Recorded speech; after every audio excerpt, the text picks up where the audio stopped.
Well, welcome to All Things Cardio-Oncology. This is the podcast of the International Cardio-Oncology Society. My name is Steve Caselli. I'm the Executive Director for ICOS, and I'm here today with Dr. Daniel Lenihan, who's the President of ICOS. And we have with us today Dr. Giuseppe Curigliano, who is Associate Professor of Medical Oncology at the University of Milan in Italy. We're all aware that Italy has suffered one of the worst outbreaks of the coronavirus in the world, and so we're thankful for Dr. Curigliano for taking time today to be with us out of his busy schedule to speak with us about the implications of this pandemic for the care of cardio-oncology patients in particular. So thank you, Dr. Curigliano, for taking the time out of your hectic schedule to be with us today.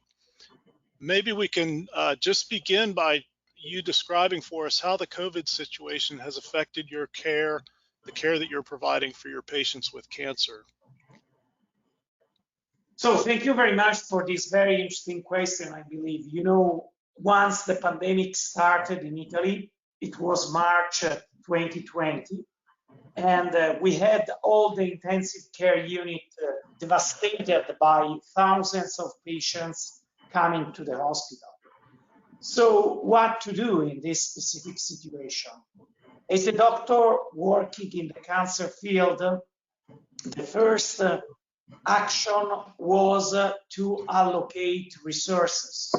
So to identify doctors who should take care about COVID patients and doctors who should take care in another pathway of cancer patients. So prioritize, allocate resources.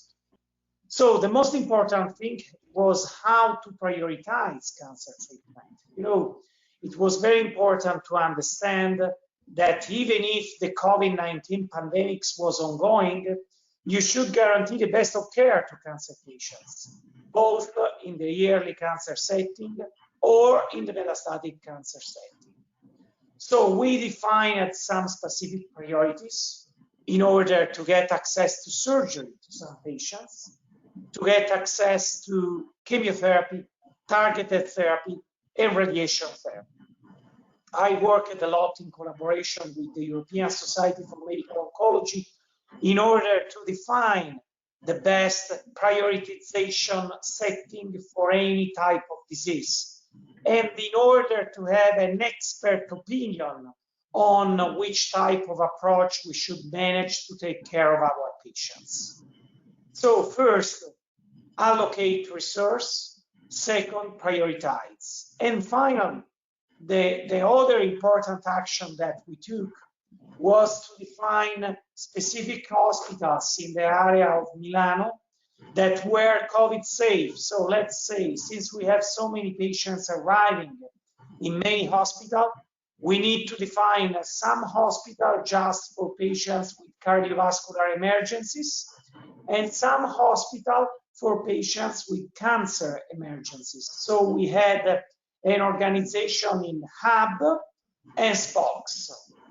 So the spokes hospital in most of the cases were COVID hospital, but in case in that spoke hospital there was a patient with a newly diagnosed cancer, those patients have been referred to the hub hospital.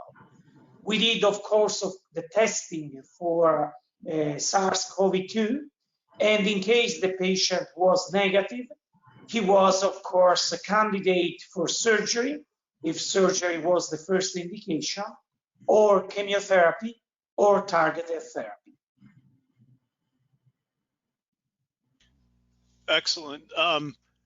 How would you describe just how you now are personally preparing for your visits with your patients? How has it changed in this circumstance?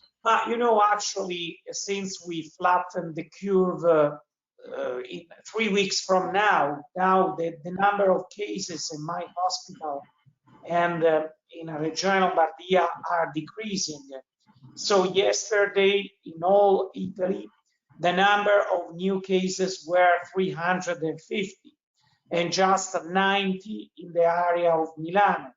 So we stopped the lockdown and we are in a phase 2. We are reopening everything. So, you know, What we are doing actually in our hospital is to perform a triage outside the hospital to limit the access for relatives.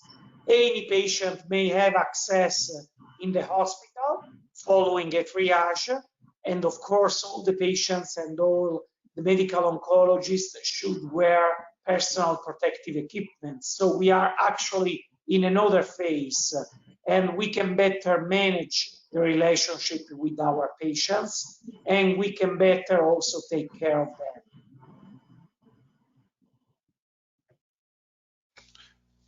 Dan, you want to jump in with follow-up questions? Well, I think that, it's honestly, much of what we do in the United States, or at least in St. Louis, is very similar to what Giuseppe described. I will say that, for the most part, we really look to Italy to help, educate us and lead us toward, how to best manage these situations. So I think that, Giuseppe's description of how they prioritize treatments and whether they triage, immediate treatment or defer it for a number of weeks or whatever the case may be, those are all processes that we have put in place here in the United States. And like I said, it was taking Italy's lead. So we really appreciate all of what they've done. And maybe both of you could comment on this question. Is just, how do you think this pandemic is going to sort of fundamentally change the way we practice in these areas of cardio-oncology in particular? Do you think we're going to get back to what we used to do, or you think where might there be permanent changes? Maybe we would use much more telemedicine. Many follow-up visits that in the past were in-person visits actually are televisits. So you can contact the patient with Skype or with any other platform. You can collect the data on toxicity derived from a specific treatment, and you can understand from the patient if you need or not to visit in person. What we did also is to deliver home some medication like the oral medication.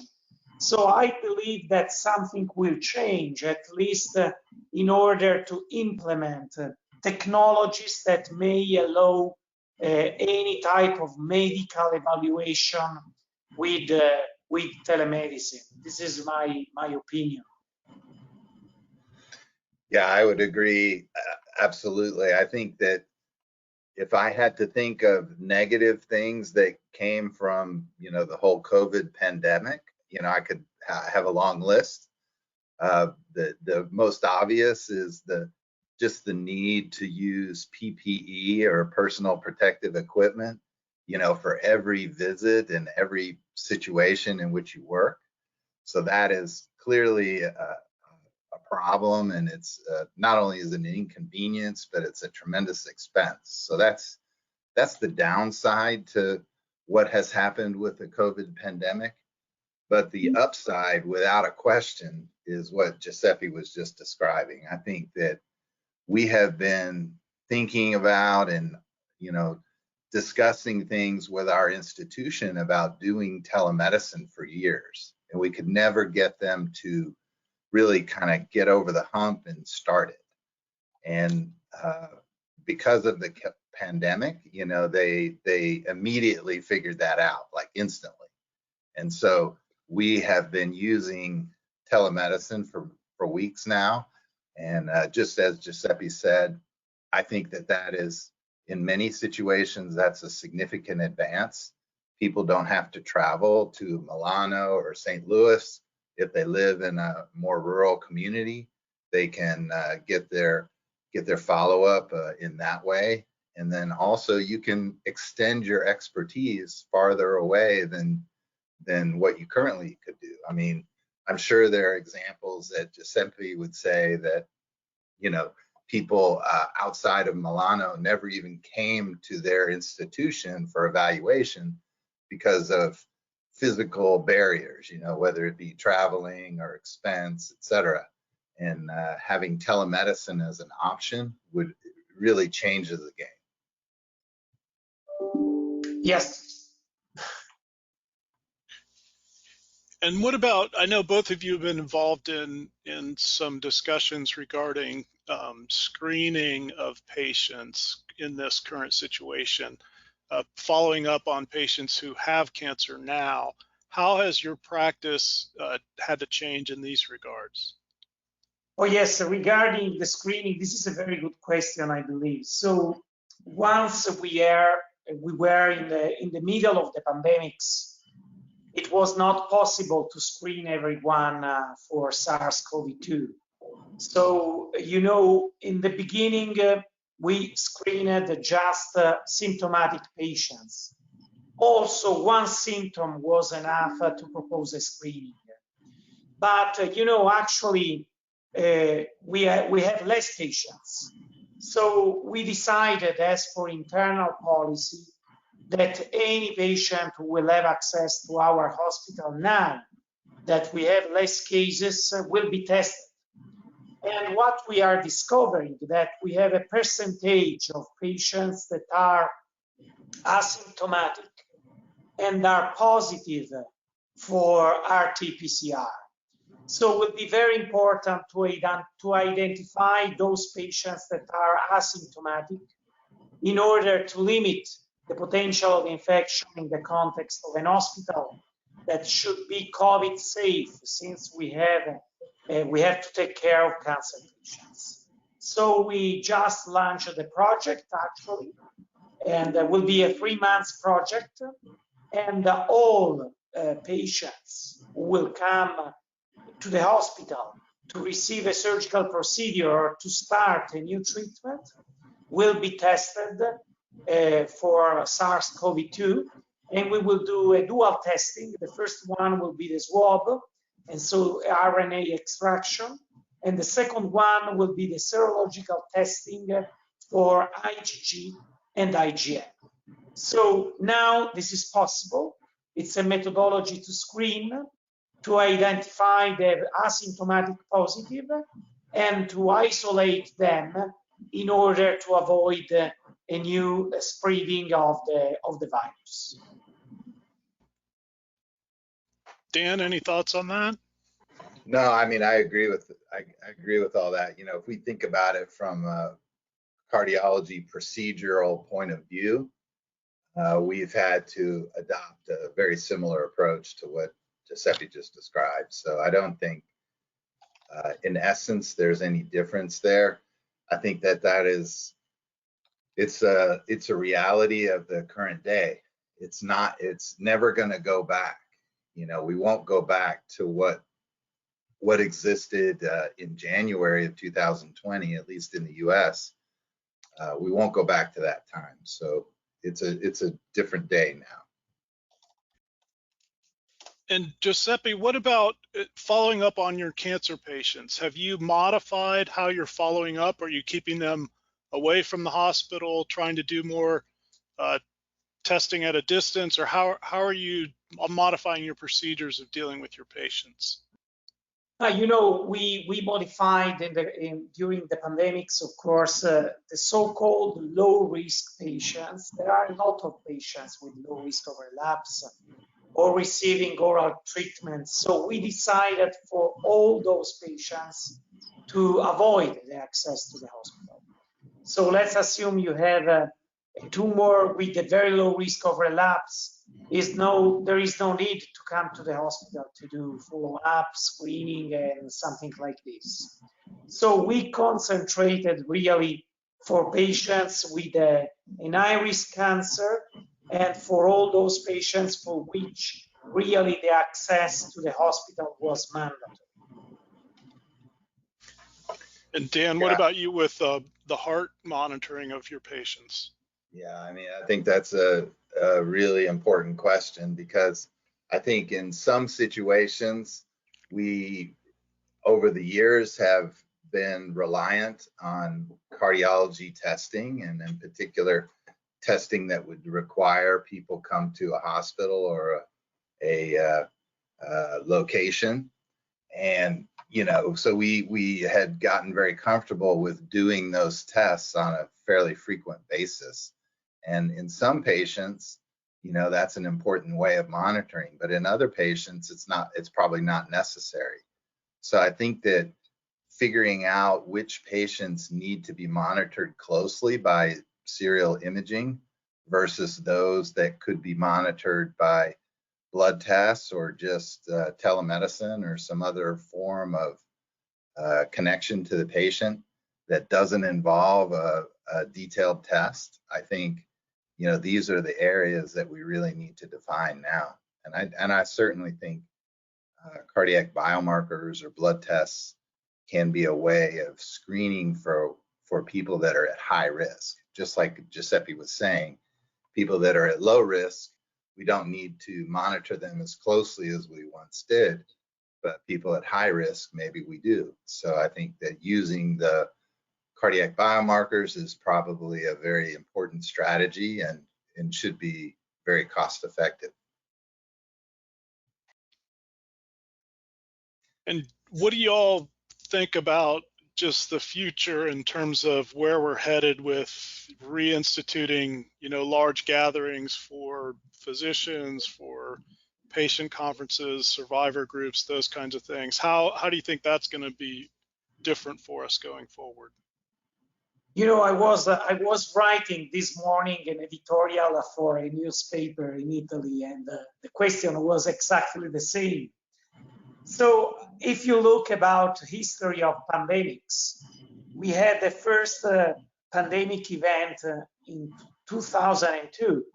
It was the SARS, and the virus was a coronavirus. The name was SARS-CoV-1, and it was very similar to this one. If you remember, AACR in Toronto was canceled, and in 2002 there was an editorial telling us in the future we will do a lot of virtual meetings, web meetings, and nothing happens.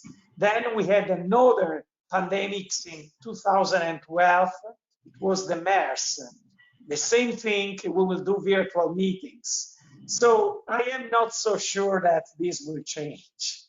Because in my opinion, okay, this year we canceled the ASCO meeting. Maybe we will also cancel the ESMO meeting, but I am not so sure that in the future we will cancel the in-person meetings. I am quite sure that we will forget of these pandemics, and new pandemics will arrive in 5 to 6 years, and we never learn from history what we have to learn. Yeah, I agree with Giuseppe's summary of history and how we tend to forget it, but I will say that this one seems to have impacted, our society in a much bigger way. So if it is going to go back to previously, it's going to take a lot longer to get there. So, but one other question that I had before Giuseppe goes that I think is really important is, especially since at this moment in medicine, all you can think about is COVID. Everything is COVID. And I know that you are intimately involved in new drug development. And, what do you see happening from this? In my sense, I get a feeling that the impetus for new drug development has just taken a major hit, and I'm not sure that there's going to be the same energy or finances leading towards new drug development. I would be very concerned about that. Your observation is an important observation. During the pandemics, all clinical trials have been stopped, and the accrual dramatically decreased. Now that the most important thing is to boost research on vaccines, on infectious disease. But, in a few months, in 1 year from now, we still have to face the really big killers that will be no more the COVID-19. The big killer are cardiovascular disease and cancer.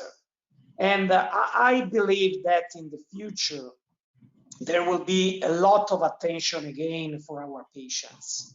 And in our specific field, that is cardio-oncology, in which the two big killers are joining force together in order to take care of cancer patients from the cardiovascular point of view, I believe there will be still a lot of space, investment, and research efforts in our field. What are your thoughts about that, Dan? Well, I mean, I want to share his enthusiasm, and I hope that it does go that way. I am worried just because, you know, especially in the United States for sure, and I can only guess in the rest of the world, is you know, the focus, every single thing, all research is dedicated towards developing something to do with COVID. It doesn't have anything to do with cancer or cardiovascular disease, really. It's all about COVID. And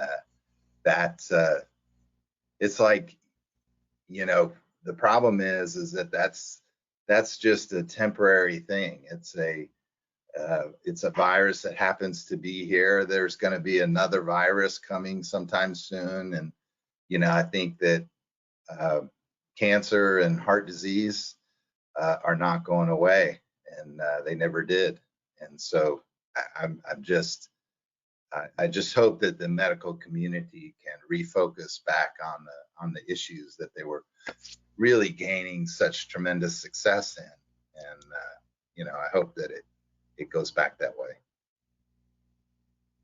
Yes. So you know how many papers on PubMed from the beginning of March to today have been published on COVID-19. I was looking this morning, and they are 14,500. Wow. But just to do a summary of these 14,500, the final message for all these outstanding papers going from Nature, Science, New England, and finally to the journal with a lower impact factor, the final message is that in order to face the COVID-19 pandemics, we need containment, social isolation, and wash your hands. So medicines of 21st century did not help us to face COVID-19 pandemics. We did exactly the same like in the medicine of the 19th century. That's very true. I think washing our hands is important no matter what era. Yes. Yeah, I think that goes back to the 16th century, not just the 19th century. The same advice. And so this is your comment. I just said 19, now you are going back to 16. So. Yeah.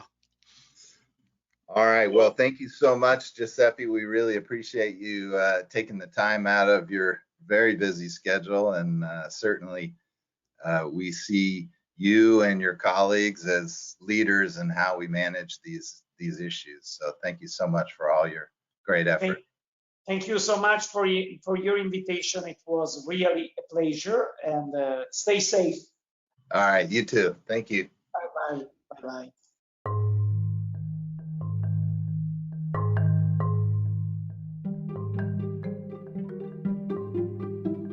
If any of our listeners would like more information about cardio-oncology or ICOS, you can go to our website, which is ic-os.org, and there you'll find a number of helpful resources.